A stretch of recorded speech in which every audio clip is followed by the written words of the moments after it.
14h-16h, Brigitte Lahaie, Sud Radio. Nous sommes avec Patrick Lemoine à l'occasion de la sortie de ce livre et la fidélité, bordel. C'est aux éditions Albin Michel. Dans ce livre, vous évoquez beaucoup de questions sur cette grande problématique de fidélité. Et on va échanger avec Fred maintenant qui nous a rejoint. Bonjour Fred. Oui, bonjour Brigitte, bonjour Patrick. Bonjour Fred. C'est important pour vous, la fidélité. La fidélité, attention, bien articulé. Oui, voilà, oui. C'est vrai.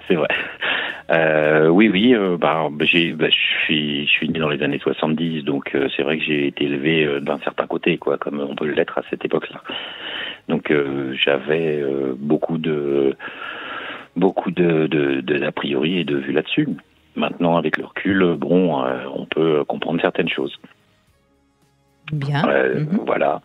Alors, je sais pas si vous voulez mon parcours très simple, quand même. Bon, j'ai eu une première expérience où j'ai vécu avec. J'ai pas été marié, ni pacsé, ni rien du tout, mais je considère un peu comme la même chose. Très jeune, vers 21 ans, je me suis mis avec quelqu'un et où là, la fidélité pour moi était importante. Était importante et normale. Donc après j'avais un grand appétit sexuel et ma partenaire de l'époque me le comblait largement. Donc j'avais pas besoin de tout ça, d'aller voir ailleurs. Après, alors en même temps, il y a la question du besoin sexuel. Et puis, il y a aussi la question du besoin de séduire ou du besoin de conquête, qui sont deux besoins finalement très différents, Patrick Lemoine. Absolument. Et parfois même, c'est la peur du vieillissement. Je me rappelle une jeune femme qui avait eu 3 enfants et qui pensait qu'elle ne pourrait plus plaire. Et qui s'est mise à tromper son mari pour être certaine d'être toujours capable de séduire. Oui, séduire a toujours été plus ou moins là. Ça a toujours été plaisant, mais j'ai jamais passé le cap d'aller voir ailleurs. Oui, bien sûr, mais parce que vous étiez à l'aise avec votre pouvoir de séduction. Vous aviez pas besoin de vous prouver que vous séduisiez, donc vous n'aviez pas besoin de passer jusqu'à l'acte. Non, voilà, c'est ça exactement, puisque à la maison j'avais ce qu'il me fallait. Donc après, il est arrivé quelques années plus tard, beaucoup d'années plus tard. Bon, après, c'est vrai que il y a eu une période de ma vie où j'ai travaillé avec mon ex-femme. J'ai travaillé avec elle, on travaillait H24 sur 24. On avait une entreprise. Et donc on était. Donc c'est vrai que les tentations et autres choses sont pas moins fréquentes, mais moins possibles, on va dire. Vous êtes surveillé, vous êtes oui, voilà, c'est ça, oui, peut-être, oui. Ça, je pense que ça joue aussi. Mais elle était un peu jalouse aussi, quand même. Moi, je l'ai été quelques années, mais pas très longtemps. J'ai vite compris que la peur n'évitait pas le danger. On sent chez Fred une bonne estime de soi. Enfin, en tout cas, vous êtes à l'aise avec tout ça. Donc, vous n'avez pas besoin de tromper pour vous rassurer, comme vous n'êtes pas inquiet qu'on vous trompe, parce que vous êtes assez confiant. Non, voilà, oui. Il m'est arrivé une incartade qui a duré quelques temps quand même, mais là, c'était essentiellement pour un besoin, je dirais, physique. Pourquoi ? Parce que vous étiez avec une femme qui n'avait pas envie de faire l'amour ? C'est-à-dire que je vous parle de ma première relation. Oui. De 30 ans, où il s'est avéré qu'elle a eu, je sais pas, je suis pas dans sa tête pour pouvoir me permettre de le dire, parce que j'ai moi-même du mal à comprendre cette période où elle avait vraiment plus aucune envie, aucun désir, quoi. C'était, voilà, je sais pas. Donc après, il s'est avéré que il y a une autre personne qui est à côté, et elle, ça a été purement physique, on va dire. Voilà, c'est tout. Le côté, j'ai toujours aimé, j'aimais toujours ma partenaire, mais voilà. Et donc, vous avez maintenu ces deux relations pendant un certain temps ?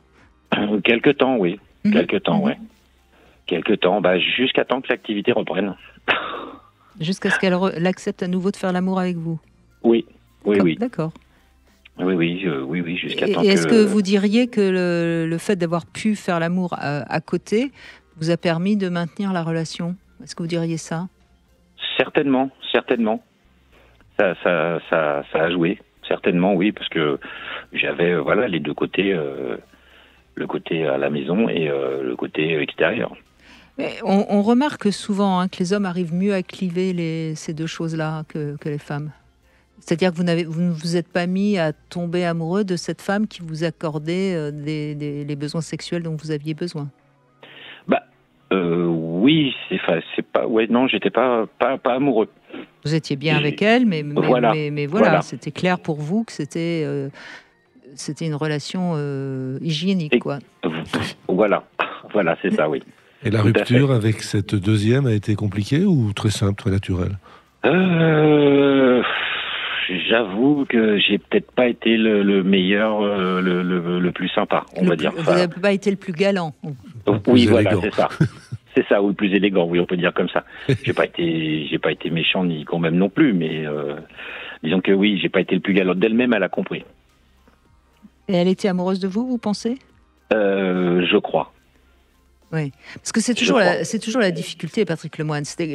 Moi, je pense pas qu'on puisse avoir une relation sexuelle longtemps avec quelqu'un sans que au moins un des deux s'y attache, quoi. C'est certain, c'est absolument certain. Je tiens à préciser qu'elle était en couple aussi. Hein. Ah oui. Et alors non, mais c'était pour le dire. Voilà, c'était pas une personne qui était bien sûr, libre, bien sûr. Vous l'avez pas complètement abandonnée. Non.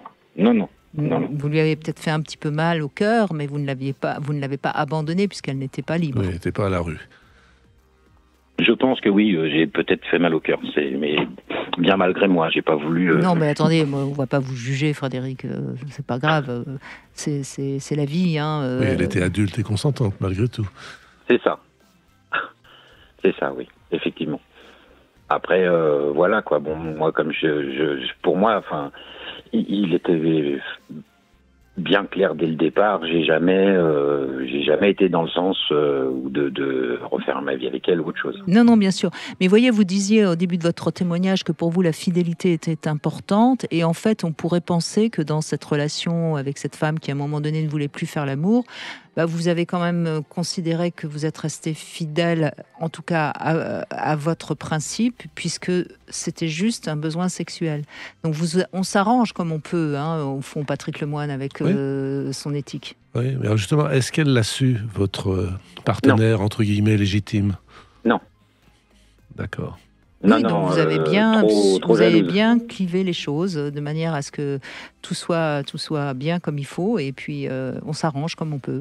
Est-ce qu'au fond de vous, à un moment ou à un autre, vous avez ressenti quelque chose de l'ordre de la culpabilité, ou vous vous êtes dit, au fond, je suis fidèle de cœur, et puis j'ai des besoins sexuels parce que je suis un homme jeune, plein de sève? Alors, bon, pour un homme jeune, alors pour dire, c'est arrivé quand même au bout de plus de 20 ans de relation, sans aucune tromperie.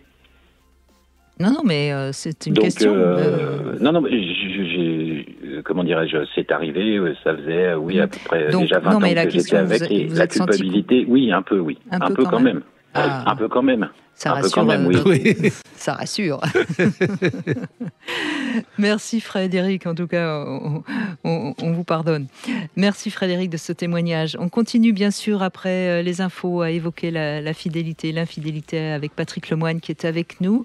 Vous connaissez peut-être un petit peu le principe. En général, c'est la devinette avant les infos. Vous avez le temps des infos pour trouver la réponse. C'est quoi du sexe fast food, Patrick Lemoine? La réponse, c'est après les infos.